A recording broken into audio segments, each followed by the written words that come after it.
So hello everyone, ये हमारा lecture number 2 है। आज हम डिस्कस करने वाले हैं objective of new economic policy 1991 के बारे में।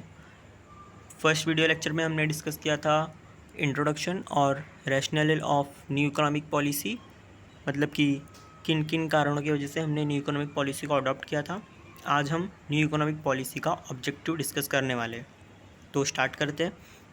पिछला वीडियो आपने अभी तक नहीं देखा है तो प्लीज़ पहले पिछले वीडियो को देख लें ताकि आपको और अच्छे से समझ जाए। तो स्टार्ट करते। The new economic policy 1991 brought about major structural changes in the Indian economy. जब से हमने न्यू इकोनॉमिक पॉलिसी को अडॉप्ट किया है तब से हमारे इंडियन इकोनॉमी में बहुत सारे चेंजेस आ गए, बहुत सारे पॉजिटिव चेंजेस आ गए। It was a very bold step taken by the government to reshape the nature of the economy.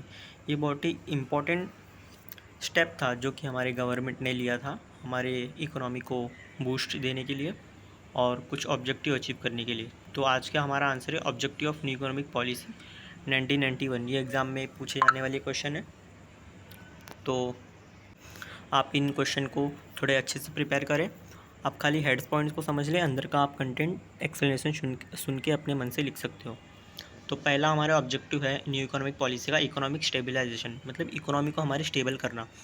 New economic policy के पहले कैसा था कि हमारी इकोनॉमिक अनस्टेबल थी पूरी तरह से। तो न्यू इकोनॉमिक पॉलिसी ला के हमने हमारी इकोनॉमी को स्टेबल दिया, एक मतलब लेवल दिया कि हमारी इकोनॉमी अच्छे से चल सके। The immediate objective of new economic policy 1991 was to manage the crisis facing the Indian economy in the form of large physical deficit. जो हमारे फिजिकल डेफिसिट हो रहा था, हाई रेट ऑफ इन्फ्लेशन था हमारे कंट्री में, and huge balance of payment deficit. जो balance of payment का डेफिसिट था, मतलब कि रेवेन्यू कम हो रहा था और एक्सपेंडिचर ज़्यादा हो रहा था गवर्नमेंट का, तो उसको स्टेबल, मतलब वो सबको बराबर करने के लिए हमने न्यू इकोनॉमिक पॉलिसी को अडॉप्ट किया। तो इसका पहला ऑब्जेक्टिव होगा इकोनॉमिक स्टेबलाइजेशन, मतलब हमारी इकोनॉमी को स्टेबल करना। सेकंड पॉइंट है accelerate economic growth. Economic growth को एक्सीलेट मतलब बूस्ट करना। The long term objective of the new economic policy 1991 was to bring major structural changes in the economy to enable India to grow its GDP. हमारी GDP को बढ़ाने के लिए हमने new economic policy को adopt किया much faster rate than before. जितना पहले हमारा ग्रोथ हो रहा था उससे कई गुना ज़्यादा हम अपना ग्रोथ कर पाए जीडीपी का, उसके लिए हमने न्यू इकोनॉमिक पॉलिसी को अडॉप्ट किया। This changes would liberalise the economy from the several government control and provide incentive to the business to invest and produce. तो हमारी जो गवर्नमेंट थी पहले, उसने कई सारे प्राइवेट सेक्टर्स पे रोक लगा के रखा था कि आपको हमारे परमिशन के बिना ये सब नहीं करना है। तो वो सब कंट्रोल को गवर्नमेंट ने हटा दिया, जिसकी वजह से प्राइवेट सेक्टर जो है वो भी इन्वेस्ट कर पाए और प्रॉफिट जनरेट कर पाए, जिसकी वजह से हमारी जीडीपी ग्रो हो। The aim was to get the economy out of the slow growth rate trajectory and bring it on par with the other Asian country. मतलब कि हमारा जो इकोनॉमी का ग्रोथ था वो बहुत ही स्लो था, तो हमको बाकी एशियन कंट्री जैसा कि चाइना, मलेशिया और साउथ कोरिया, इनका इकोनॉमी अच्छा था, तो हमको इनके बराबर में आने के लिए हमने ये सब स्टेप्स उठाए थे। थर्ड पॉइंट है हमारा जनरेशन ऑफ एम्प्लॉयमेंट। एम्प्लॉयमेंट मतलब रोज़गार बढ़ाने के, जनरेट करने के लिए हमको न्यू इकोनॉमिक पॉलिसी हमारी मदद करती है। Creating employment and livelihood for the millions of poor Indians was one of the major objective of the new economic policy. हमारी न्यू इकोनॉमिक पॉलिसी 1991 का मेन ऑब्जेक्टिव क्या था कि एम्प्लॉयमेंट जनरेट करना है। एम्प्लॉयमेंट जनरेट करेंगे तो लोगों के पास जॉब आएगी और हमारी जीडीपी बढ़ेगी। With increased investment, both domestic and foreign, it was hoped that many new job will created। मतलब न्यू इकोनॉमिक पॉलिसी में कैसा था, लिबरलाइजेशन, प्राइवेटाइजेशन और ग्लोबलाइजेशन। ग्लोबलाइजेशन की वजह से क्या होगा कि हम इंपोर्ट एक्सपोर्ट कर पाएंगे, फॉरेन के साथ ट्रेड कर पाएंगे, तो जिसकी वजह से हमारे कंट्री में फॉरेन इन्वेस्टमेंट आएगा, जिसकी वजह से न्यू जॉब क्रिएट होंगे। नेक्स्ट पॉइंट है रिडक्शन इन पॉवर्टी। पॉवर्टी मतलब गरीबी। गरीबी को कम करने में हमारी ये जो न्यू इकोनॉमिक पॉलिसी है वो मदद करती है। A very large section of India population live in poverty. There are several estimates of the number of people living below the poverty line, but the estimates often vary widely। मतलब कि हमारी India की जो population है वो बहुत ज़्यादा population हमारी गरीबी रेखा में अपना जीवन बिता रही है। ये स्टडी के मुताबिक there are several estimate of the number of people living below the poverty line. बहुत सारे एस्टिमेट लगाए गए हैं कि इंडिया में जितने भी लोग हैं उसमें बहुत सारे लोग गरीबी रेखा के नीचे अपना जीवन जी रहे हैं। However, it is safe to say that the vast majority of Indians live in different state of poverty and deprivation before and after independence. Independence के पहले भी और इंडिपेंडेंस के बाद भी बहुत सारे लोग हमारे इंडिया में अभी भी गरीबी रेखा के नीचे अपना जीवन जी रहे हैं। Through poverty alleviation measures were implemented by the government, there was not much change in the condition of the poor in India. मतलब गवर्नमेंट ने कई कई स्कीम भी लाए हैं पॉवर्टी मतलब गरीबी को कम करने के लिए, बट ये स्कीम इंडिया में इम्प्लीमेंट अच्छे से नहीं हो पाती है। अब इसका कारण बहुत सारे, जैसे करप्शन हो गया, पॉलिटिकल पार्टीज़ का भी कुछ रोल होता है इसके अंदर। तो इसके वजह से हमारे गवर्नमेंट के जो स्कीम्स हैं पॉवर्टी एलिवेशन की, ये अच्छे से इम्प्लीमेंट नहीं हो पा रहे थे। Through poverty alleviation measures were implemented by the government, there was not much change in the condition of the poor of India. With the implementation of new economic policy, it was believed that the only way to lift millions of Indian poor above the poverty line was through rapid economic growth। तो हमारी जो ये सब problem को दूर करने के लिए, जो हम लोग गरीबी को कैसे दूर कर सकते हैं हमारे इंडिया में, कि हमको अपना इकोनॉमी का ग्रोथ बढ़ाना है। हमारा ग्रोथ बढ़ेगा तो लोगों को एम्प्लॉयमेंट मिलेगा। As more and more employment opportunity open up in the globalize and liberalize economy, incidence of poverty would reduce. मतलब हमारा इकोनॉमी का ग्रोथ होगा तो जिसकी वजह से एम्प्लॉयमेंट जनरेट होगा तो पॉवर्टी रिड्यूस हो जाएगी अपने आप। नेक्स्ट पॉइंट है हमारा improve quality of life. Quality of life हमारे देश की थोड़ी बढ़ जाएगी। A faster rate of GDP growth was consider an important factor for achieving better quality of lifes of people and improve India standing in human development index. हमारी अगर GDP की growth fast होगी तो वो हमारे कंट्री में क्या होगा कि लोगों को जॉब मिलेगा तो हमारी कंट्री की ग्रोथ अच्छी होगी, जिसकी वजह से लोगों का परचेजिंग पावर बढ़ेगा, स्टैंडर्ड ऑफ लिविंग बढ़ेगा।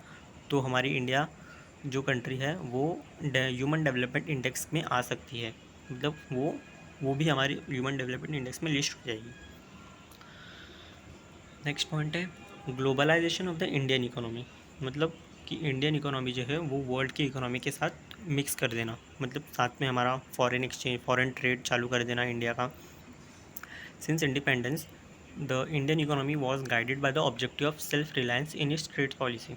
मतलब इंडिपेंडेंस से हमारा इंडिया का क्या मेन ऑब्जेक्टिव था कि हमको सेल्फ रिलायंस बनना है, मतलब सेल्फ डिपेंडेंट बनना है।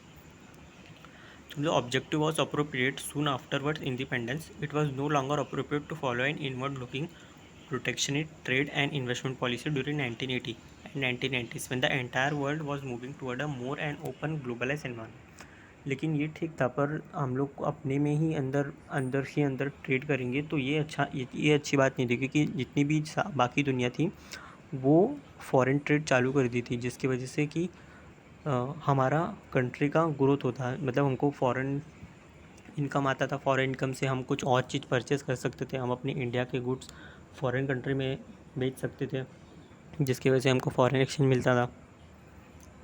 तो the new economic policy open up the economy and liberalise foreign trade and investment policy. तो न्यू इकोनॉमिक पॉलिसी की वजह से क्या हुआ कि हमारी इकोनॉमी लिबरलाइज हो गई और फॉरेन ट्रेड और इन्वेस्टमेंट ओपन हो गए। India was expected to make most of its export potential in different sector on foreign exchange and improve its international competitive advantage। मतलब हमारी इंडिया को हम न्यू इकोनॉमिक पॉलिसी से क्या एक्सपेक्ट कर रहे थे कि हमारी इंडिया को इन्वेस्टमेंट आए फॉरेन कंट्री से, फॉरेन एक्सचेंज मिले, उसका इंटरनेशनल कॉम्पिटिटिव एडवांटेज हमको मिले, मतलब कि हम फॉरेन में भी अपना प्रोडक्ट बेच सके एकदम अच्छी तरीके से। Foreign investment was sought to build up the economic productive capacity.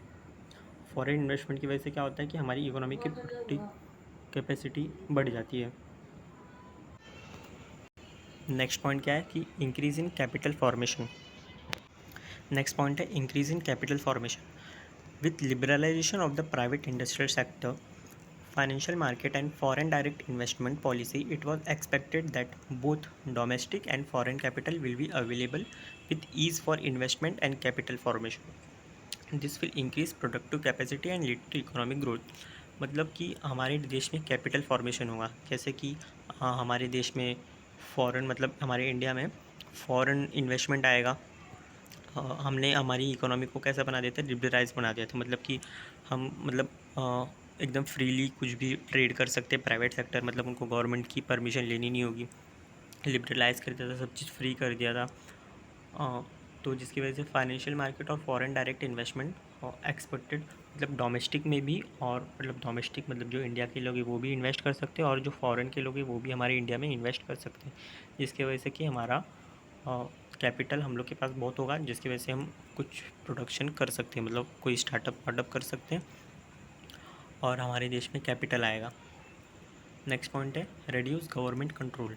हम लोग को न्यू इकोनॉमिक पॉलिसी के वजह से क्या ऑब्जेक्टिव था हमारा कि हमको गवर्नमेंट के कंट्रोल को कम करना है।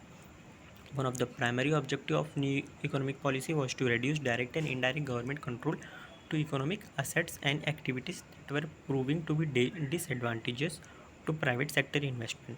मतलब कि गवर्नमेंट अपना कंट्रोल कम करेगी तो उसकी वजह से प्राइवेट सेक्टर वो मार्केट में आ जाएंगे और अपना प्रॉफिट के साथ साथ हमारी कंट्री को ग्रो करने में भी मदद करेंगे।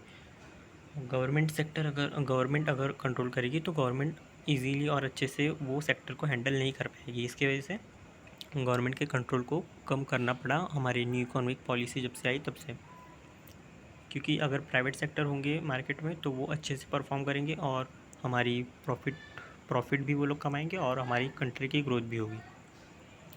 With abolition of licensing policy, amendment to the MRTP Act and other liberalization measure, it was expected that the private sector would have incentive to make investment on a large scale।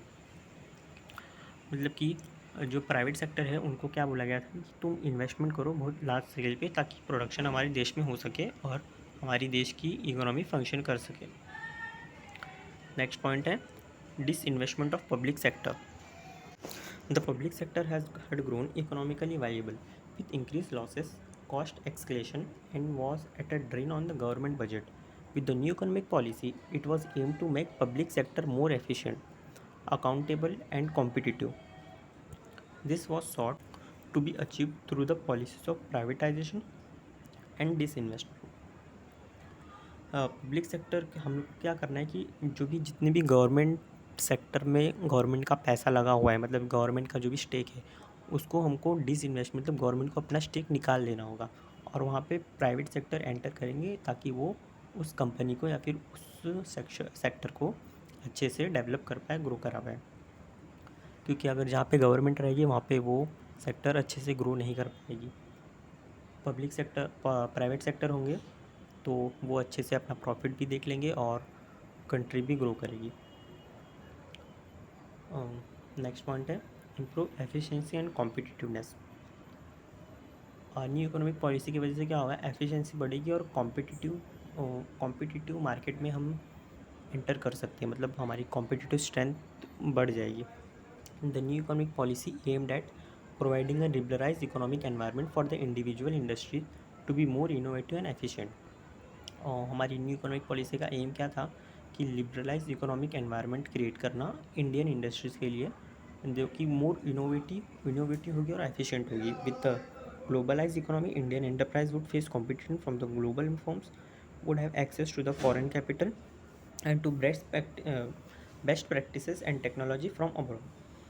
मतलब कि globalise की वजह से क्या होगा कि हमारी India जो है वो कंपटीशन फेस कर पाएगी ग्लोबल मार्केट में भी, और टेक्नोलॉजी फॉरेन की यूज़ करेगी तो हमको कॉम्पिटिटिव मार्केट में भी एडवांटेज मिलेगा। All this factor were expected to bring in more competitiveness in Indian business. तो ये सब चीज़ क्या करती है कि हमारी इंडियन बिजनेस, हमारा जो इंडियन मार्केट है उसको ग्रो करने में मदद करती है। तो हमने आज देखा objective of new economic policy. एक बार पॉइंट को रिवाइज कर लेंगे। तो सबसे पहला पॉइंट था हमारा इकोनॉमिक स्टेबलाइजेशन, मतलब कि हमारी इकोनॉमी को स्टेबलाइज करने में हमारी न्यू इकोनॉमिक पॉलिसी हेल्प करती है, मदद करती है। और इसका ऑब्जेक्टिव क्या था न्यू इकोनॉमिक पॉलिसी का कि हमारी इकोनॉमी स्टेबलाइज हो जाए और इकोनॉमी का ग्रोथ होते रहे, एम्प्लॉयमेंट जनरेट होते रहे, पॉवर्टी कम हो जाए और क्वालिटी ऑफ लाइफ इम्प्रूव हो जाए हमारे इंडिया की।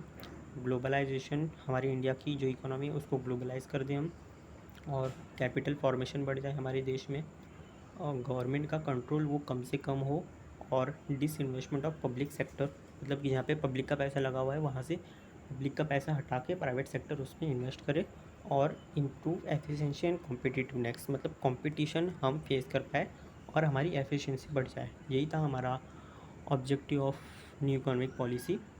होप सो आपको एक्सप्लेनेशन पसंद आया होगा। तो अपने फ्रेंड्स के बीच भी शेयर करें और हमारे चैनल को सब्सक्राइब करें। Thanks for watching.